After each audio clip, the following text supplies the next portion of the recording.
So you've left and gone to Big Bear. I have. My wife's family goes up here. They're going to be up here for a week. So I'm watching these guys working on this house next door to the cabin we have. Yeah. Big, beautiful house in the lake. And they've got this truss they're trying to get to, and it's literally 3 stories up on top of that. So it's like 4 stories in the air. There's a ladder on top of the lift. They've got a lift. They've got this little lift, like a little 4-wheel lift. They've got it fully extended. It doesn't get to the top. So they just brought like a 16-foot ladder on top of the lift, and it's just leaning against the house. And I'm just looking at this going, what? Like, this only ends one way. Like, there's no way this ends optimally. And then I watch the guy climb up the thing, and he's got one of these handheld framing nailers, you know, that like shoots a 3.5-inch nail.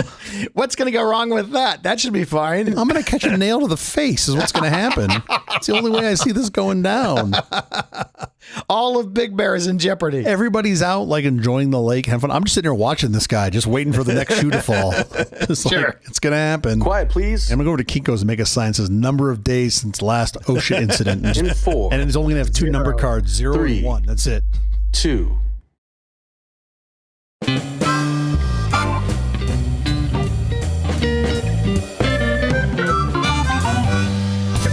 Company presents a truly terrible podcast. Welcome to Nonsense Season 3, Episode 32. I'm Jeff Parker. I'm Stittle. This is our take on the week's business, tech, and entertainment headlines. This time, AI copyright ruling divides industry. And co-hosts. Android 16 has a new feature detecting government spy tools. And the problem is that it just keeps going off constantly as I walk around the city. The Trump phone no longer promises it's made in America. Oh, wow. Look, my shock and surprise face right here. Also, our big story later this week, the silent dominance of the B-2 bomber. It's International Joke Day. I'm going to just say apologies in advance to everyone. Oh, no. Oh, boy. All right. You go first. A Roman walks into a bar and holds up 2 fingers and says, 5 beers, please. Of course, because he's Roman. I get it. I understand. You do one. What's the difference between a stoner and a drunk? I give up what? A drunk drives through stop signs. A stoner waits for them to turn green. All right, now you go. What do we want? Low-flying airplane noises. When do we want them? Meow.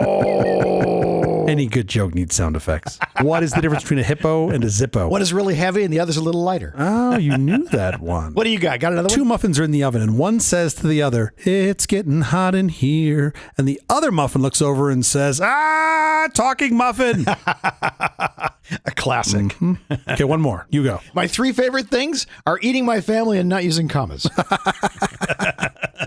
Yes, of course. I like those. How is your week going, sir? Well, now that everyone is tuned out, I think we're doing just fine. Good. This show, it brings all sorts of comments up from listeners, even sometimes the public at large. And up until last week, my favorite comment said to me in person was from one of our listeners and one of your friends. I think it was actually at your birthday recently. And she said, "Oh, I love the show, but I don't know what you're talking about. You're not that big." And I just looked at her and I said, "Wow, the word 'that' is doing a lot of heavy lifting in that sentence, isn't it?" Which was, I thought, hysterical. She thought you were heavier? Because we make a lot of fat jokes on the show. It's a lot sure. It's just it's a constant end of fat jokes. Last week I was meeting with the CEO of a super interesting AI-powered company that's in the finance space. Great guy, super smart, really impressed with what they've built. I had a conversation with him probably 45 minutes or so. Later, we're talking with a small group, and he says, "You've got a really great voice." And I was like, "Oh, thank you." He said, "But it reminds me of someone, and you're not going to like it." And I was like, "Well, okay, now you got to tell us." If you say it's right, you're not going to like, what could this be? And he said, "You sound just like Rush Limbaugh." Oh, no. Yeah.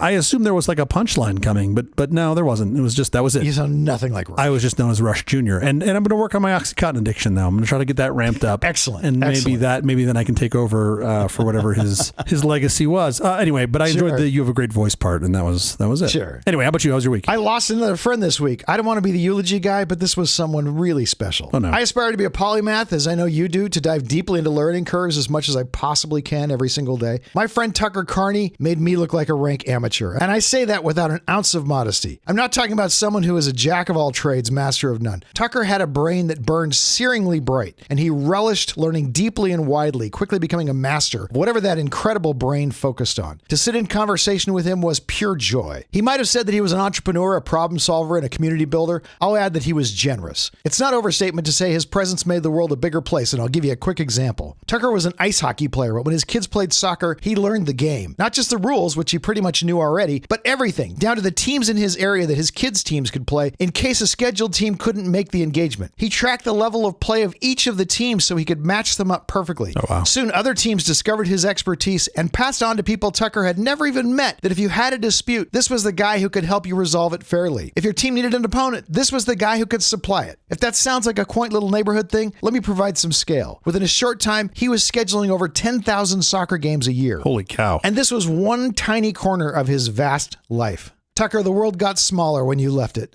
The Grim Reaper is picking up his pace as I get older. The passing of people I knew and loved always hurts, and yes, some more than others. This one is going to sting for a very long time. Tucker Carney, 56. My condolences, Jeff. Thank you. Let's get to our headlines. Fair use or foul play, AI copyright ruling divides industry. A federal judge ruled AI training on legally obtained copyrighted works as fair use. Yay. But using pirated copies isn't. Yay. This means Anthropic AI faces a piracy trial with potential massive damages for using illegally acquired books. The legal battle over AI and copyright is far from over, with appeals expected. What do you think? Well, yeah, far from over. I think it's far from beginning. It's just starting. I wouldn't say it's. I think this is the preamble of the first chapter. For sure. Interested to see if when this piracy trial comes to fruition, how they assess damages on that. Because, reading it's one thing. It's sort of like consuming it or how they use it, how other people leveraged it. Like what was their revenue off it? Who knows? That's going to be sticky, but it's not the big problem. The big problem really is thinking about how we ingest these things and how they're allowed to be ingested. So I'm certainly on the side of treating the sort of what I'll call, quote, legal ingestion of these as fair use. Although I do think that's questionable of what is defined as legal. But certainly the illegal copies, that doesn't make a lot of sense to me. I mean, not under the current copyright sort of regulations. I do think it should be possible. I really do think you should be able to slurp everything up into some form to make a general knowledge brighter, but there should be some mechanism of compensation. We haven't defined that yet. We're so far away from knowing what that looks like. Sure. But you have a very different view on this. What's your takeaway? We have come up with these copyright laws that say basically you own this material for so many years after your passing. And that is the grounds. That is the deal we have made with creators. So to say that you can now put Sarah Silverman's book into an AI and anyone can get the information from it, even though it's just not word for word, is, I think, morally reprehensible. Really? Yeah. Wow, that's strong. But anybody can read it, right? This is where it gets interesting to me. Anyone can buy a book and read it. Absolutely. Yeah. So where I get sort of wrapped around the axle on this thing is, to me, having the AI read it versus a person, there's very little difference. Except for the AI is telling everybody what the contents are. Why buy Sarah Silverman's book when you can just have an AI tell you what's in it? That's precisely the problem. Yeah, but it's not going to read it to me line for line. You are damaging Sarah Silverman and the time she spent writing that book. Does this mean all the kids that have been writing book reports all along are all apt for copyright infringement? No, because I think you're not doing it for the purpose of telling people all of the content of the book or making available all of the content. Yeah. You are giving them your opinions about this or that about the book. I feel like you certainly could have an AI that's more viewed in that light. To my knowledge, none of these are giving you an exact word for word representation. Right. But it's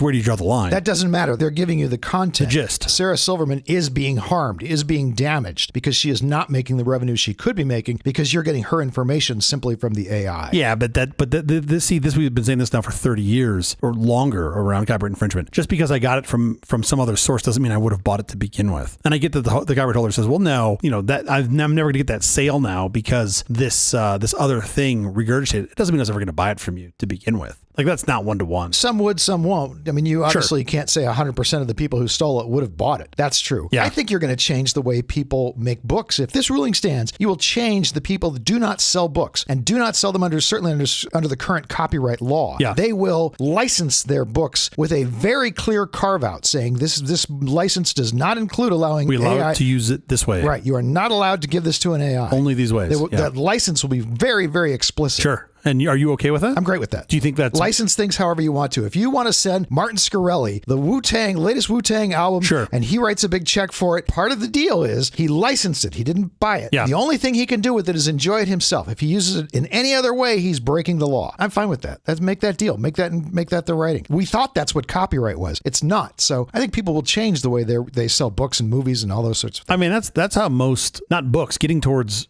music and movies, that's how most of those are licensed these days, right? They're still copyrighted. You have a very narrow. They're still copyrighted. But you still have a very no. You're agreeing to a license for it that's very narrow. Yes. Right. But Yes. I mean I guess I still have some fair use, inclusion under that. There's no explicit carve out saying you cannot put this into an AI. I'm saying that new license that people will use, that movie owners will use, will say you are not allowed to feed this into an AI. We will pursue you to our full legal remedy when you do. Sure. And that sounds better for the copyright holder for sure. Sure. Is it better for the consumer? Don't care.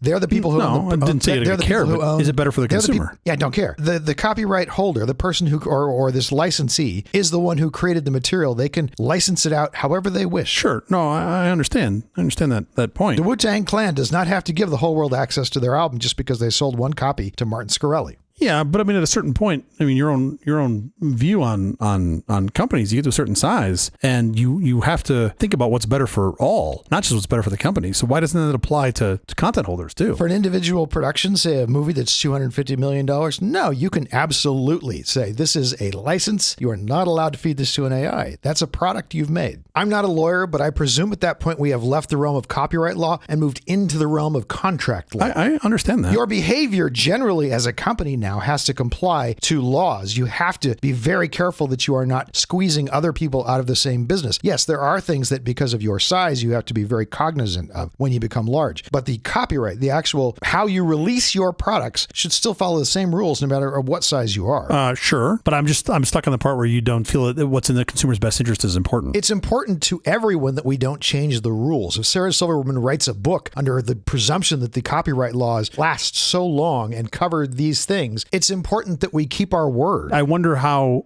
some artists would feel about works of theirs being used in ways they didn't intend, like Dido, for example. I wonder what her views would be on something like that. I believe she was involved and she was great with it. She appears in the music video. Think about Weird Al Yankovic. Never made a parody song without first getting explicit permission from the artist he was parodying. And he was turned down a few times. Oh, I wonder what those were. You can look them up. That'd be super interesting. About them.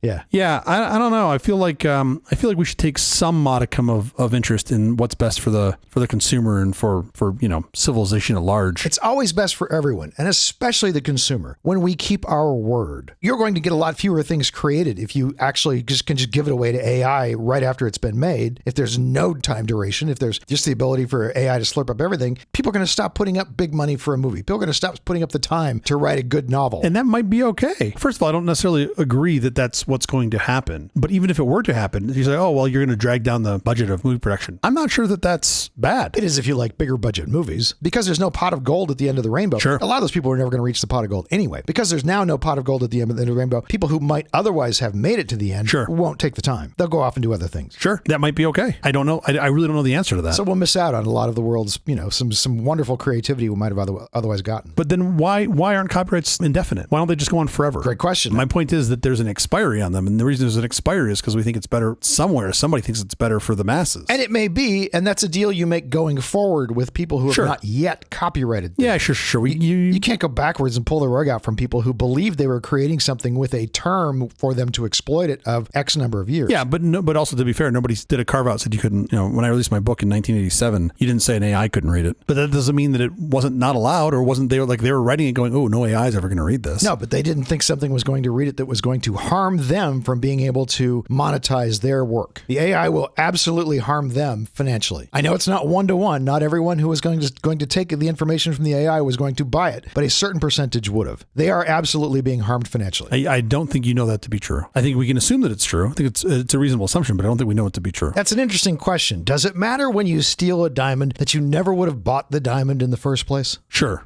Yeah. Android 16 has a new feature detecting government spy tools. Law enforcement uses stingrays to covertly spy on phones, even collecting bystander data. Android 16 with new hardware will finally enable detection of these fake cell towers, notifying users and enhancing privacy. However, current phones lack the necessary hardware for this crucial security feature. Yeah, that's a bummer. You would really like your phone to be able to do this now. Yeah, sure. But great, we're going to be able to do it going forward. Best if you can do it for yesterday's phones, but still better if you can do it for today's and tomorrow's phones, which seems to be where they're headed. Good for Google. I think this is a great program. Explain what a Stingray is and why we care. These things are very interesting. Oh, they basically use them, I think, typically in places where there's going to be a lot of folks gathering for some purpose, typically like a protest or something like that. And they'll slap these things, they'll put a couple antennas on them, they're relatively small. And what it does is it spoofs a cell site, right? right? So it's basically spoofing that it's a cell tower, and your phone, unbeknownst to you, will try to connect to it. And in order for them to get the data that they want, I don't understand all the intricacies of why they do this. They try to downgrade your service. So they basically say, oh, we don't have 5G or 4G LTE. Right. We have 2G. 2G or 3G. And your phone will try to negotiate just to know if this is an option that it should have. Because at any given time, your phone's typically connected to 3 or more cell towers at any given time. Mm-hmm. So it just wants to know, is this somebody that I should do a dance with? In this process of doing this, you are exposing your IMEI, which is your serial number on your phone, which by itself really has no value, right? Like giving someone your IMEI doesn't expose it. It doesn't give them your name or your social security number. No, it doesn't give anything like that. But I can get your name from your phone company if I know your IMEI. That's true. You will probably need a backdoor. Maybe a warrant will probably get you there too. I mean, a warrant would certainly get you there. Yeah, I think a warrant would get it for you easily. But there's something that's even, I think, more valuable than that, which is if you know these IMEIs are at multiple sites, right? If you collect a bunch of data in aggregate, and then look, you can see, okay, are there people that are supportive of a given cause, right? Because you'll see these IMEIs in different places. Sure. There was, as part of the Snowden leaks years ago, one of the problems, I think it was called the known traveler,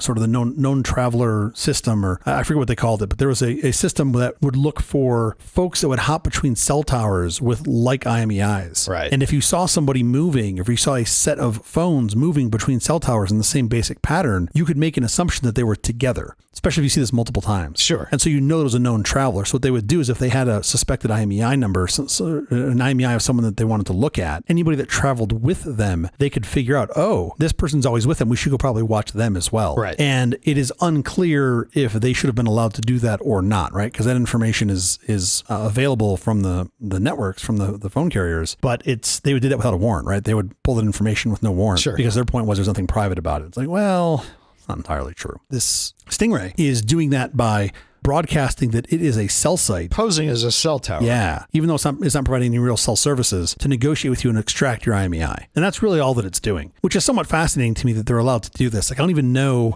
that they need to have FCC approval, but usually anything that broadcasts or receives needs FCC approval in the US. For law enforcement, I don't know, maybe they get a different set of rules they can play by. Yeah. I'm pretty sure all the radios are still registered with the FCC, but I'm not entirely sure. Is that true of military radio? Do they need FCC clearance or can they just have anything? I don't know. I would assume there it's probably not, but that is a really good question. Like the police, probably most of their radios comply with FCC regulations. Police radios typically require FCC licenses. Typically. It's doing a lot of work there. Yeah. I don't think most people realize when they're carrying their cell phone, they're carrying a device that uniquely identifies them. I hope most people realize that. Unfortunately, I think you're probably right. You would hope, but I don't think that's true. Yeah, that's why, I always like when folks are like, oh, I would never use that, whatever that piece of technology. They won't use a credit card because they don't want people to know where they are. I don't want the man to know where I am. And I'm like, see that phone in your hand? It's doing way more work than that credit card. Right. The man knows exactly where you are at all times. Totally. Canada drops tech tax to resume trade talks. Canada's abandoned its 3% digital services tax, targeting U.S. tech giants like Meta and Google. This move comes after President Trump threatened to halt trade talks. Scrapping the trade tax, which would have retroactively applied to 2022, aims to secure a new economic deal with the U.S. despite existing tariffs on Canadian goods. Yeah, this is interesting. I didn't even really know this thing was on the books.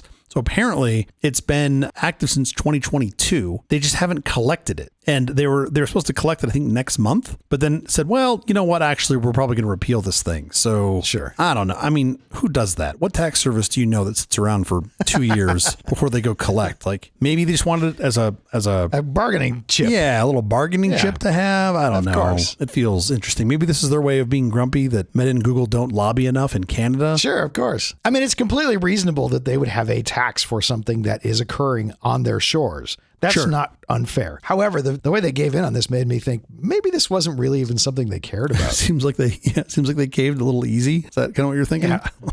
I don't know. They made a big deal, like it was a huge deal, and then magically the whole thing went away. So really, did you care that much about it? Yeah, I didn't even fully understand the context of how it was levied and what it was levied on. Like, I think it was just a percentage of revenue, of like total revenue. Because like, well, yeah, I have no idea. We don't know how else to make money on you, so we're just going to charge you for all of your revenue. It seems very odd. It does seem very odd they've pulled this off.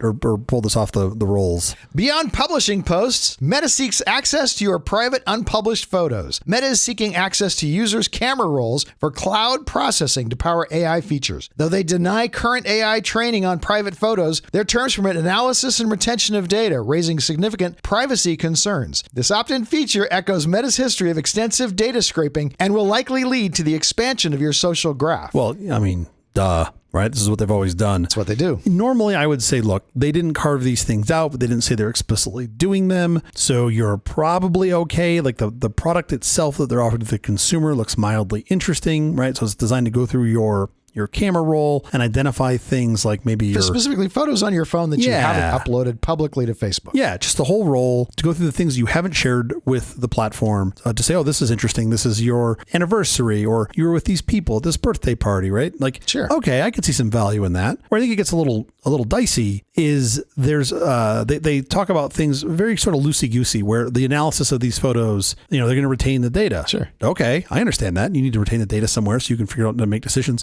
But that's it. They don't tell you anything more. Not we're going to use it for these purposes or not these purposes, just that we're going to retain it. And that's it. And they refuse to clarify that stance as well. Yeah, not only they refuse to clarify, but also they haven't exactly had a history of being very forthcoming about what they use and what they don't use, right? So you're like, oh, yeah, this probably isn't great. This probably isn't the thing that you want. I will say, just to give them one small prop, they are at least making it opt-in. Which is good. Which seems nice, because I feel like in the past, it would just be on by default.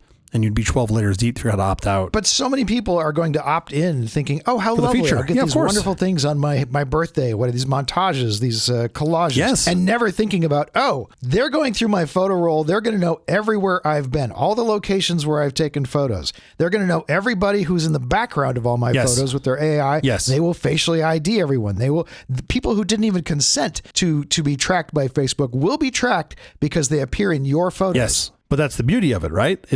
Because you're paying nothing for the product, then that you are the product. Yeah, I don't want to be the product. I have no Facebook products on my phone. Oh, you will. Wait till you turn 70. I have no intention. It's like the new ARP card. They just send you a Facebook login. No, they just send, trust me, you'll want it. You'll be there. You'll be like, oh, look at that. Oh. No X on my phone. I don't want anything to do with any of it. Sure. You don't want to have a bunch of that sitting in a database somewhere. I can appreciate that. Sure. That's why you should just print like little cardboard cutouts to throw off their little facial tech. And you just take their like cardboard. AI? Yeah. Just throw off their AI. And you can just be like, oh, here. Have yourself in 30 or 40 locations around the world all at the same time. Here I am with Abraham Lincoln again. Like, here with Elvis. It's me, Elvis, and Abraham Lincoln just having lunch. Just throw it off as best you can. I like that. This is why, I've said this before. When they started the shopper reward programs, right? Those little, you get a little card at Ralph's and it would get you your coupon, your 12% off. Affinity programs. Yeah, the little affinity programs they would do tied to your coupon usage. For the longest time, I would just trade with the person behind me in line. I'd just be like, you want to trade? Oh, sure. And you just keep doing that. Just like, I'm representing somebody, but it's not the same person always. It's always some different card, different thing. Why not? Just keep rotating it around. Trump's phones made in the USA claim disappears. The Trump Mobile T1 phone 8002, initially touted as made in the USA, has removed all such claims from its website, now stating proudly American with vague patriotic language. The phone's listed specifications, screen size, RAM, and shipping timeline have also changed, suggesting a potential supplier switch and raising doubts about the product. Okay, well, first of all, that is inaccurate. No doubts have been raised. My doubts were already as high as they could get when they announced this. I don't think anything got higher, at least not for me. Maybe for someone else somewhere. Also,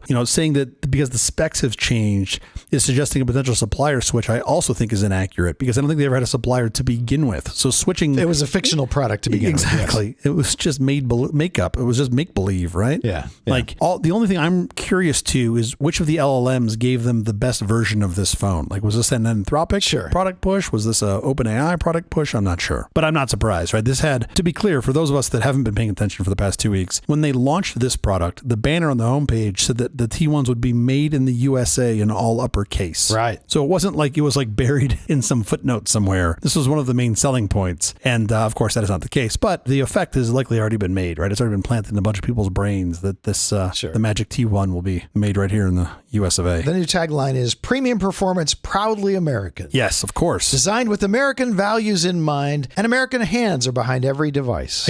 I don't, what does that mean? It means nothing. I feel like it's a puppet show. It means nothing, right? It's just, there's nothing of substance in that. That means we tried to make a phone in America and quickly found out that's impossible. Yeah, I mean, the only thing worse than you spending 5 minutes trying to figure this out is not knowing it before you spend 5 minutes trying to figure this thing out. Like, where are you going to go? What are you going to go to the Carrier air conditioning compressor plant, try to get them to make phones? Sure. No, there's no way. It's not going to happen. Even assembly's hard enough. Yeah. Let alone making the whole thing. It'd make the phone a whole lot more expensive. There are individual parts you literally just could not make. At best, these things are going to be laid in a tray somewhere offshore, brought in on a tray tray and shoved in a box. That is at best what I see happening here. And even that I think is a stretch. Nothing more. I think you're going to get some boxes that come on a pallet that then get resorted and put on another pallet. Sure. We're going to say those American hands move them from this pallet to that pallet. You're even less optimistic than me. I'm saying they'll at least take it out of the tray and put it in a box. You're saying no. Box comes off pallet 1 and goes on to pallet 2. Understood. But the wood in that pallet is from Canada, so that makes it closer to home.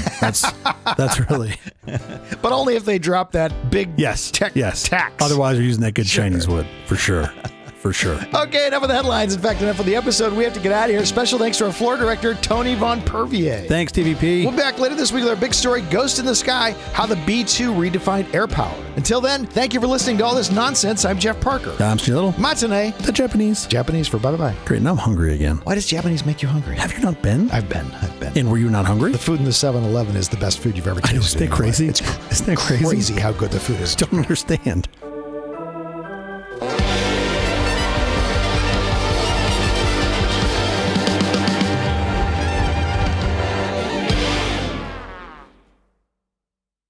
If you like free software as much as me, Jeff, you're going to love the Compu-Brush. Okay. It's an electronic paintbrush program which allows you to capture any graphic screen of another program to enhance its presentation with a variety of colors, text styles, and fonts. So some sort of screen grabber. Because if you're from the future, you could call it a screen grabber. You can create your own library of frequently used graphics and save it with the small command using 50 to 90% less disk storage space. Wow, so like compression. Yes, also from the future. Okay. Additionally, you may develop a computerized, quote, slide presentation for a professional and effective demonstration. So like a PowerPoint presentation I can make. A free Compu-Brush program will be included when you purchase an American computer system or the American mouse. Oh my, the American mouse. Look for specialty marked packages of American systems and American hardware products and create winning graphics with your free Compu-Brush. Available today only from American Computer and Peripheral Incorporated in Santa Ana, California. Fantastic. Let's do that. This was completely novel. So based on those hints, when do you think this was? You have not rewritten this, right? I have not rewritten this, no. American Computer and Peripheral was a real company. You're not making up that name. That was the name of the company in Santa Ana, California, yes. Okay. They aren't saying the word compression. I think that's really telling. Nope. They aren't saying like JPEG or GIF or anything like that. BMP and RLE, my friend. I don't even know if you're at RLE yet. I think you're just at BMP. So I think that kind of puts us really early. You got to be in the 80s at that point. They do not mention the words PowerPoint, which would be the slide presentation. And PowerPoint came around in 87. I'm going to guess probably this was around 85. You were extremely close. This came out of the January 1987 edition of Computer Shopper. So there you go. Really, you're probably talking 85, 86. That's amazing. Isn't that incredible? I love that screen grabbing was novel. Sure. Now every operating system makes that simple. Of course. Here's what's so funny. This ad that I found on Computer Shopper, I literally screen grabbed to then OCR the text so that we could read it. Of course you did. So talk about some sort of weird, whatever, repetitive, cyclic, ironic thing. Anyway, January 1987. Very good.